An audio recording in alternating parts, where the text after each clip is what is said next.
ಈಗ ಇದು ಏನು ನೋಡ್ತಿದ್ರೆ ಇದು ವ್ಯಾಗನರ್ ಕಾರ್ ಅಂತ ಹೇಳ್ಬಿಟ್ಟು ವ್ಯಾಗನರಲ್ಲಿ ಒಟ್ಟು ನಿಮಗೆ 3 ವೇರಿಯಂಟ್ಸ್ ಸಿಗುತ್ತೆ. ಒಂದು VXI, ZXI, ZX ಪ್ಲಸ್ ಅಂತೇಳಿ.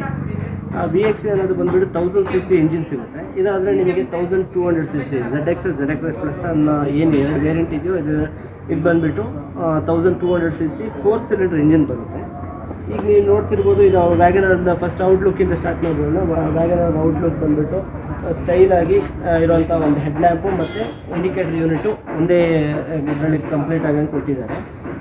ಮತ್ತು ಫಾಗ್ ಲ್ಯಾಂಪ್, ಇದು ZXI ಪ್ಲಸ್ ಆಗಿರೋದ್ರಿಂದ ನಿಮಗೆ ಫಾಗ್ ಲ್ಯಾಂಪ್ ಸಮೇತ ಅವೈಲೇಬಲ್ ಬರುತ್ತೆ. ಇದು ಫಾಗ್ ಲ್ಯಾಂಪು ನಿಮಗೆ ರೋಡ್ ಕ್ಲಿಯರೆನ್ಸಿಗೆ ಭಾಳ ಚೆನ್ನಾಗಿ, ರೋಡ್ ವ್ಯೂಗೆ ನೈಟ್ ಹೊತ್ತು ಡ್ರೈವ್ ಮಾಡಬೇಕಾದ್ರೆ ಭಾಳ ಚೆನ್ನಾಗಿ ರೋಡ್ ಕ್ಲಿಯರೆನ್ಸಿಗೆ ಬರುತ್ತೆ.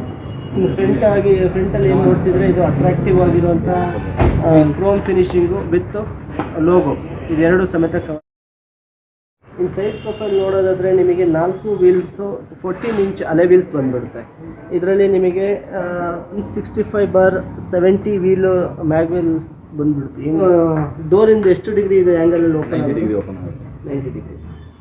ಇನ್ನು ಡೋರ್ ಆ್ಯಂಗಲ್ ನೋಡ್ತೀನಿ ಅಂತ ಹೇಳಿದ್ರೆ ಇದನ್ನು ಡೋರ್ ಬಂದುಬಿಟ್ಟು 90 ಡಿಗ್ರಿ ಆ್ಯಂಗಲಲ್ಲಿ ಓಪನ್ ಆಗುತ್ತೆ. ಇದಕ್ಕೆ ನಿಮಗೆ ಹತ್ತಕ್ಕೆ, ಕೂರಕ್ಕೆ, ಇಳಿಯೋಕ್ಕೆ ನಿಮಗೆ ಕಂಫರ್ಟಾಗಿ ಹತ್ಲೂಬೋದು, ಕೂರ್ಲೂಬೋದು, ಡ್ರೈವ್ ಮಾಡ್ಬೋದು. ಬನ್ನಿ ಇನ್ನು ಒಳಗಡೆ ನಿಮಗೆ ಫೀಚರ್ಸ್ ವೈಸ್ ಎಕ್ಸ್ಪ್ಲೇನ್ ಮಾಡ್ತೀನಿ. ನಿಮಗೆ ಇಲ್ಲಿ ಸೈಡ್ ಡೋರ್ ಪ್ಯಾನಲ್ ನೋಡ್ತೀನಿ ಅಂತ ಹೇಳಿದ್ರೆ ನಿಮಗೆ ಡೋರ್ ಪ್ಯಾನಲಲ್ಲಿ ನಿಮಗೆ 4 ಡೋರ್ ಪವರ್ ವಿಂಡೋಸು, ಆಮೇಲೆ mirror closing, mirror open options, central lock options ಇದಿಷ್ಟು ಬಂದುಬಿಟ್ಟು ಕವರ್ ಆಗಿರುತ್ತೆ. ಇನ್ನು 4 ಡೋರಲ್ಲಿ ನಿಮಗೆ ಸ್ಪೀಕರ್ ಸಮೇತ ಆ್ಯಡ್ ಆಗಿರುತ್ತೆ.